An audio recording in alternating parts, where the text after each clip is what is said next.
Hello and welcome to Gettable, AFL.com.au's home of trade, draft, free agency and contract news. We are here thanks to our friends at Google. I'm Riley Beveridge. This is Twomey. Cal, we have got a massive episode coming up for you. Vic Metro forward Archie Ludowyke will join us in the studio in just a little bit. All of the latest trade and draft news. But Cal, let's get cracking. You've got some big news on the ruck market. Well, the ruck market is fascinating this year. There's so many players up for grabs and so many clubs looking for rucks as well. So I want to talk about Brisbane because all three of Brisbane's ruckmen are signed until the end of next year, 2026. Yep. So Oscar McInerney, who will be 31 next month, Darcy Fort, who turns 32 this year, and Henry Smith, who's nursed some injuries this season, but played 4 games for the club. So the other part to this is Oscar McInerney's body. Yeah. He's played 8 games this year, been managing a back injury amongst other issues this season after his shoulder injury, of course, in the preliminary final last year. Chris Fagan said last week, he's banged up at the moment, needed a bit of a break. Which turns us to this. I want to get to the Sam Draper domino, and Brisbane is among the clubs circling Sam Draper. So they're in the free agency market. We know their interest, of course, in Oscar Allen as well. As we spoke about, Oscar McInerney, 31, Darcy Fort, 32, signed to the end of next year. But it's my understanding that Brisbane is among the clubs with interest in Draper. That's what I'm hearing. He's unrestricted free agent, of course. This will come as a shock. Adelaide, as we know, has been in this market. And the Bombers have put forward that 4-year offer. But the Premiers, my understanding, have thrown their hat into the ring for Sam Draper. And you can see why, because 4 years younger than at least their best options.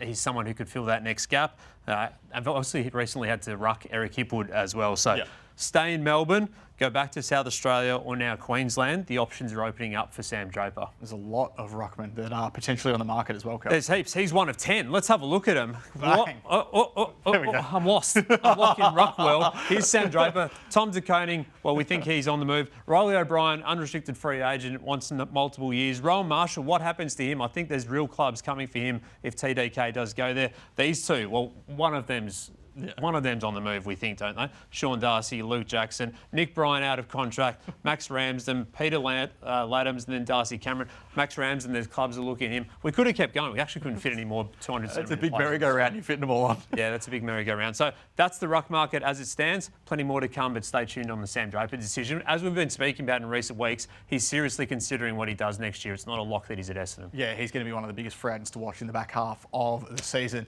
One of the big picks to watch in the back half of the season belongs to Gold Coast. That is our cover story today, Cal, because clubs once again are going pick hunting with the Suns. Hands up if you want pick 4. Here's Dimmer. Gold Coast top pick is about to go for sale again. The for sale sign is up. We've just spoken about the merry-go-round. Straight out of contract, a new segment's coming up, the latest on the big names and everything you need to know about the Under-18 Championships as well. But the cover story being the pick 4 chase, which is going to ramp up in style. So let's get to it because at the moment, Gold Coast pick 4 is on the trade table and it will be throughout the rest of this year because they hold 3 first-round picks, 4, 15 and 18 at the moment on the current indicative order. Zeke Hewland and Dylan Patterson, forget potential, it's probably likely now top 10 picks.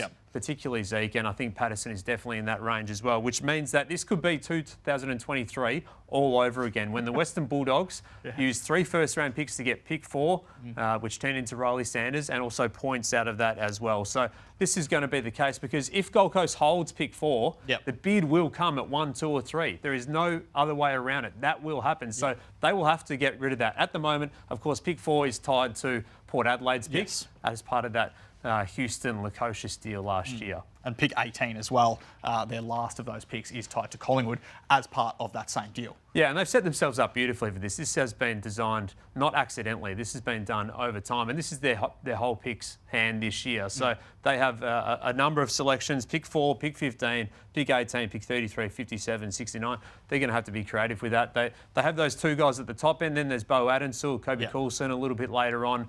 But I don't think they're in that sort of 15 to 20 range at the moment. But I think the top 2 are definitely going to make them work. And that's why if you get pick 4 out, you could trade back and start staggering back and collecting some points under this new bidding system. Strikes me that they're going to be in a similar position next year as well, because the same thing happened last year where they had to trade into 2025, getting Leo Lombard, so that pick wasn't eaten up. Strikes me that they could be in the exact same position next year and clubs could be pick hunting once again at the Suns. Cal, last week we introduced the mid-season report cards. We're going to continue with them, given there's 2 more sides on the bye this week. That's the school bell. The school bell is ringing, and it's ringing for Fremantle because they are one of the form teams in the competition heading into the bye. What do they have to do? Well, it's sort out the ruck situation, isn't it? As we just spoke about, there's Luke Jackson and there's Sean Darcy. Yep. So what happens there? What's the best mix? How does that work? Is it too much money and cap space to be putting into the ruck position? And a part of that clearly is what's Jacko doing. Yeah. Like, what does he want to do? Does he want to be number 1 ruckman? Does he want to return to Melbourne? Publicly, he's shot it down. Yep. Whether he does that privately as well, there's still some time to find that out. The Cosy chase clearly is the number 1 priority here. Yep. I mean, last year Fremantle grabbed, obviously, Shea Bolton. Shea Bolton. They were in for Liam Baker. Yep. They were in for Chad Warner early doors Yep. as well. I think there's one main target this time around. And I don't think they can afford to let that wait until 2027 when Cozzy's out of contract because, once again, that's when the Chad chase will pick up in 2027 when he becomes a free agent. And lock-in deals, Jeremy Sharp, Carl Warner is happy to stay, keen to stay, so that'll happen. Trade bait. Well, Neil Erasmus is a fascinating one because he's come back into the team in the last few weeks and done really well. There's other midfielders who need to come back into that team and who will come back into the team. So clubs are still chasing him. I think that's definitely the case that he'll be potentially up for grabs at the end of the season. Particularly if he keeps playing like this, he'll have plenty of suitors seeing why he was taken in the top 10. Former top 10 pick is Neil Erasmus. Clubs are coming for him. St Kilda as well. Before we get to the Saints, Cal, what about Ross Lyon during the week? Don't want to get caught in that week-to-week narrative of Gettable. I see the headline, Gettable. Nice that they were sponsored by Gettable. Yeah, it's true, actually, in the background There.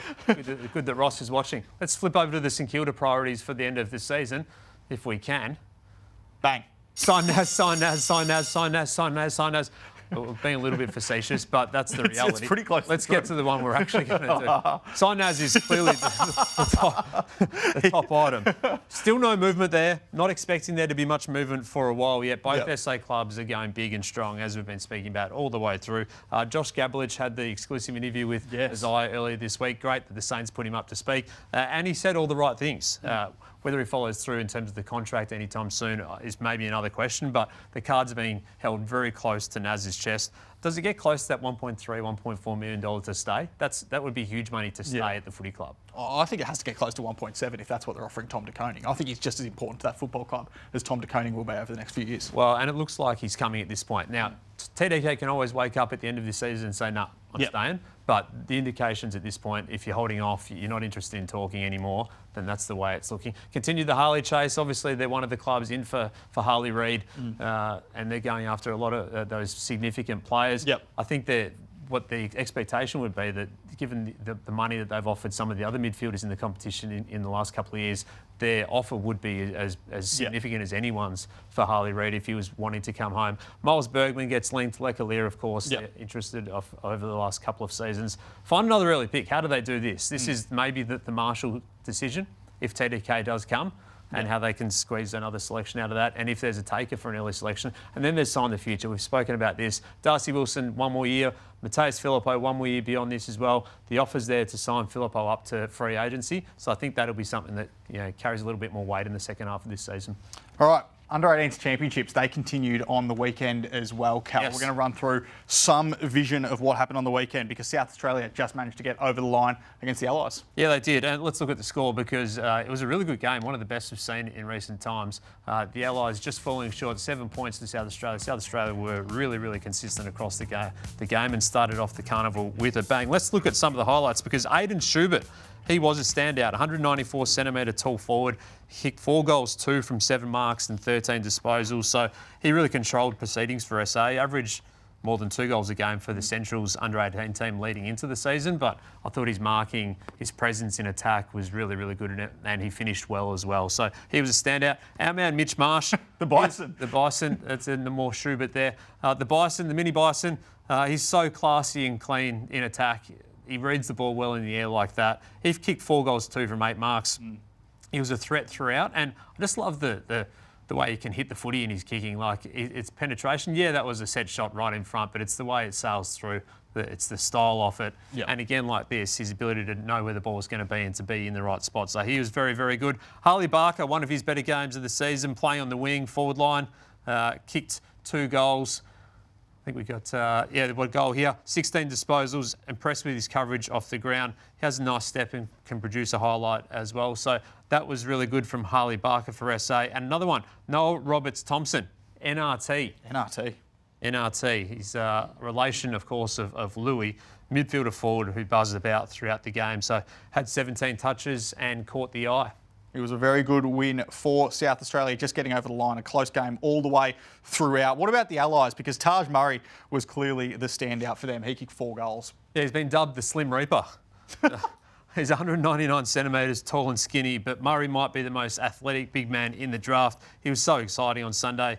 Moved well at ground level, then was in a ruck contest, then he was down at ground level doing things like this, snapping it from the pocket, dribbling it through. That's some huge talent, and recruiters were wowed by what they saw from him. So his top 10 to 15 stocks really shot up in a draft pool that is crying out for those type of guys to leap up the board. So kicked 4 goals, also had 15 hit-outs. There's so much to be excited by his performance. Annabelle, Dan does what Dan always does. So find the ball, work hard at stoppages, compete. Had 8 inside 50s from his 26 disposals, was a dominant midfielder on the ground. Looks every bit of a top 5 midfielder in this year's draft. Obviously, he's headed to the Lions and just another gun for them. Dylan Patterson, can we get to some rocket highlights when we can? Here's the rocket. Off he goes. There's a little mini rocket. Here's another rocket. Rocket. Good single by Robbie Williams out at the moment. Rocket. The Rocket fired up. 23 disposals, showed his fast feet. He's close to locking in, as we've mentioned before, a top 10 pick, I think, during this year's carnival. So exciting. So clubs came calling for him as an NRL fullback, but then he turned them down to be an AFL player, which has always been his goal. You can see why. He's got the build for it as well. He's got the build for it, but he's been a prospect at an AFL landscape rather than NRL turn to AFL. So always been an AFL talent. Only played a handful of NRL games, but you can see it. And the last one, Sydney Swans Academy prospect Harry Kyle, continuing to show bits and pieces of his game as a Swans Academy prospect. There's a chance he could be the second Academy boy chosen from Sydney by the end of the year. So playing off half-back, got that slouched run that we like off half-back sometimes and the left foot kicking. So one to keep an eye on there. Of course, this weekend, another couple of games coming up as well. Yeah, 2 big games this weekend. Western Australia against Vic Country on Saturday. South Australia against Vic Metro on Sunday. They will be streamed live and exclusively on afl.com.au. One man that we're looking very much excited to see on that Sunday for Vic Metro is Archie Ludowyke. Let's bring him into the studio. All right, it is a pleasure to be joined at the Gettable desk by Vic Metro and Sandringham Dragons forward Archie Ludowyke. Archie, thanks for coming on Gettable. Oh, pleasure to be here, boys. It's great to have you in. We actually had a couple of your Vic Metro teammates in last week, Lockie Doverston and Xavier Taylor. Yeah. What do you think of that episode? Oh, jeez, I don't know. They're two funny characters, that's for sure. Hey, it's a big weekend for you because Vic Metro starts the carnival, as we were just speaking about earlier on the show. You must be excited for that. Oh, very keen. Just to be out there with all the boys and play against SA this week. So that'll be a good experience against some of the better backmen in Australia. So very keen for that chance. Who are you looking forward to playing with that you don't usually? I reckon Duffy, CDT, you know. Yep. His talent is unreal, so being able to play with him would be pretty unreal. We had Lockie on last week. You're looking forward to him buzzing at your feet. I'm sure he will be across the course of the champs. Oh, yeah. I mean, at training, you can see it already just at my feet. When I don't take the grab, he's just there kicking goals. So, yeah, I'm pretty keen to be with him. You head to South Australia on Saturday ahead of your game on Sunday. I mean, how much do you set yourself for this carnival to really be the pinnacle of your year? Yeah, I think it's definitely a good chance for me to really show my strength against obviously the best backmen that I've come against in Australia for my age. So yeah, I reckon it's pretty big for me to be able to just keep showing my strength, just keep finding my form and just perform well. And you've been doing that recently for the AFL Academy too. That was good back-to-back games for you against some senior, experienced VFL players. What did you take from those games?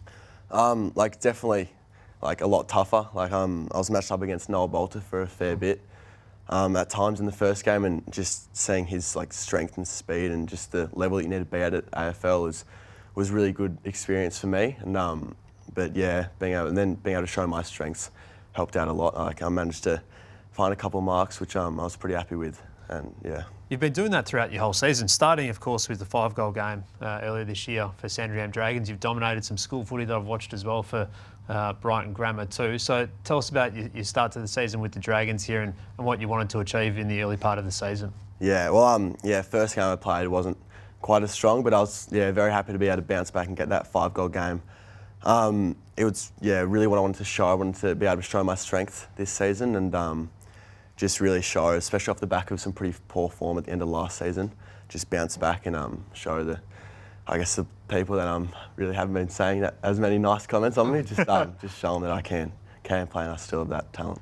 Talk to us about your bottom age year. You kicked 13 goals for the Dragons. You had the one Vic Metro game as well. How much did you take out of that season going into this year? Yeah, well, obviously it was unreal being able to play with the other boys like Harry Armstrong, Bailey McKenzie, just being able to learn off them, and then obviously Levi and stuff through school and Dragons really helped me to learn and be able to play my way with, especially with deliveries. And it was a little different being so used to, I guess, being that first option throughout my life to then coming into Dragons and school and being like the second, third option, or even fourth option at times. So it was a bit difficult at times, but they really helped me and helped me learn to become a better player. It's probably a bittersweet couple of weeks for you at the end of last season as well. You were injured, you didn't manage to play in the grand final for the Sandringham Dragons, but then the next week played on grand final day in the under-17s futures games. Those couple of weeks, tell us about those.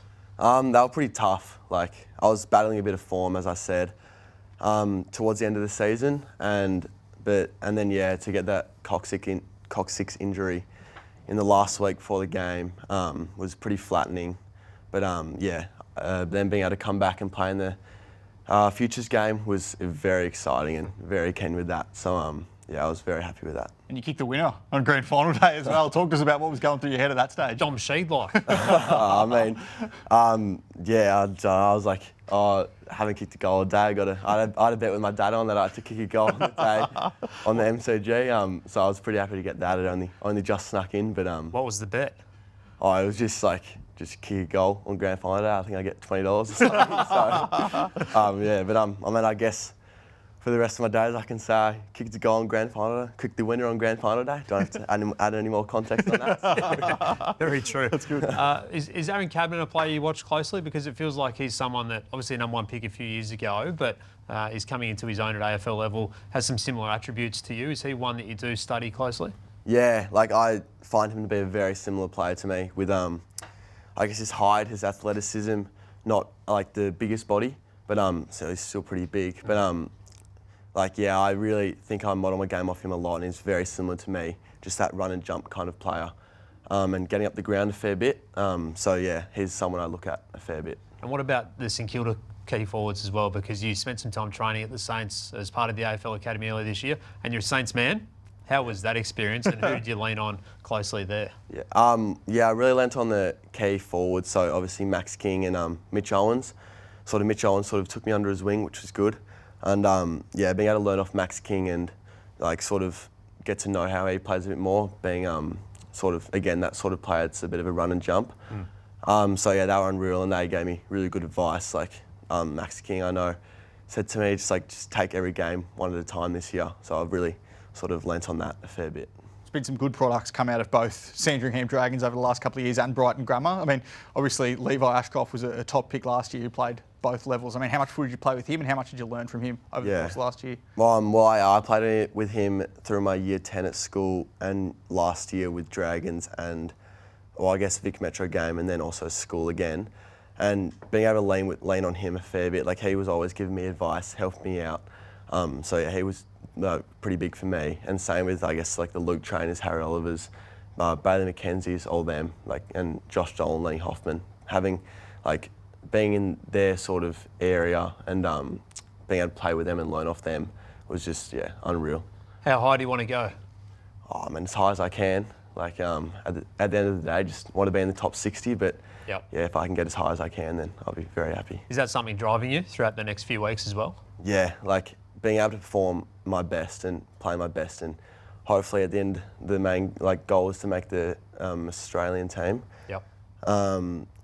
Just being able to lift my, status and keep getting my name out there is really big, and try to get as high as I can. You've taken the morning off school to be here, so what studies are you going to have to catch up on when you get back? I'm missing a bit of legal today, so I got to hopefully try get a back on that in my free. So How do you find the balance of school and footy, and what else do you do away from the field?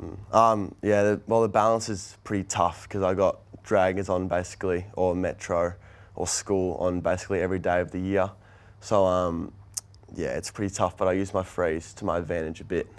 So I try to get all the work done then and a bit on the weekends as well. Well, we appreciate you skipping legal studies to be in here today, and for that, you of course now become officially Gettable. So put this one up to the camera here, number one with the red light. That's Gettable. It's there. Good luck for the championships and Thank the you rest of the very season as well. Good on you, Arch. Thank you. Luck for Thank Sunday. you. Cheers, Archie. Plenty more still to come on Gettable. All right, a big thanks to Archie. Cal, where do you reckon he sits in the draft order? I think he's got a top 10 pick potentially on his hands if he can go well at the carnival. He kicks goals regularly, he hits the scoreboard, he presents, he's improved this year. So that's right in his frame if he can get going in the carnival. Can't wait to watch him play for Vic Metro on Sunday. All right, let's get to our new segment. It is Straight Out of Contract. Straight out of contract. Straight out of contract. One of our best there, straight out of contract. Great work there by Mark Farrow, our man, on the audio decks. This segment is what it says. It's players who are straight out of contract, and what's the update with them? Let's start with Matt Rowell, because he is definitely out of contract. This still keeps dragging on. He's still weighing up a move to Victoria. That's my understanding. Gold Coast has its bye next week. If there's no movement by then I think the panic button gets pressed. He got on really well with Luke Beveridge in their catch-up at the Dogs. But I think if Rowell seeks a trade, I think the Marvel Stadium factor wouldn't be his ideal scenario. So Collingwood, Geelong, Essendon, which has the MCG Marvel mix, still in that mix. Look, they're all still coming from him and for him, and clearly Gold Coast wants to get this one done, but still keeps dragging on. Oscar Allen played well. Obviously, his best game of the season, you'd say, with 4 goals against the Cats. Personally, I think this gets to the end of the year and I expect him to leave as a free agent, but nothing's set yet. And how the tables can be turned with some good performances and the happiness that can bring to a whole footy club and to a captain like him, we wait to see, but I think that's where it sits at the moment. Brandon Starcevich, let's keep moving, has the offer from Brisbane, has other clubs keen too. Clearly on his way back from that concussion, the most recent concussion. The Lions are in the free agency market, as we know, as we just reported earlier today. So is that on the view that Starcevich could leave, or do they think that they're all a chance to get 1 or 2 and also retain? So really interested to see where that goes over the next few weeks. One I'm watching is Connor Budrick up at Gold Coast. Hasn't been selected the last 4 weeks. Now, North Melbourne and Essendon tried to get him last year while he was under contract. The Western Bulldogs also among a number of clubs to have sniffed around this year. Gold Coast, we know they brought in Dan Rioli and John Noble, and they've got Dylan Patterson coming, so another halfback coming into their mix. But he's tough, he's hard, he's a good kick. Lock down small defenders as well, Cal. They are in short supply. We know how important small forwards are to the marketplace this year, so someone who can stop those small forwards, incredibly important. Connor Budrick, one of those that clubs are looking at. All right, out of contract this year at Port Adelaide is Josh Sin, a Melbourne boy, but expecting him to stay at the Power. Yeah. Talks have kicked off there. He's keen to stay at Albert and Oval, so I expect that one to get done in the coming weeks as well. Angus Sheldrick at the Swans, former first-round pick, someone that you loved in his draft year, pick 18. Club sniffing around, and I think he could be gettable at the end of the year. He's played 9 out of 12 games. He's played the last 5 games. Talks haven't kicked off yet for a new deal beyond this season. The Swans could have to find some draft capital as well, with Max King, Lockie Carmichael, Noah Chamberlain arriving, and also Harry Kyle, as we spoke about before, emerging as a draft prospect for the Swans through their academy. All right, straight out of contract, but next year. That's bending the rules a little bit. Bending the rules a little bit. Is my man, the Wizard, Nick Watson, straight out of contract next year, but talks are up and going for an extension there, so his value is going to be really interesting as a small forward for years 4 or 5 beyond. So talks up and going there to extend the Wiz a couple more seasons. The Wizards. That is straight out of contract. That is straight out of contract. Straight out of There we go. All All right, that is a massive episode of Gettable that you've just watched. Thanks for tuning in. Don't forget, Inside Trading on afl.com.au on Wednesday night. Those 2 championships games streaming live on afl.com.au and the AFL Live app across the course of the weekend. We will see you next week.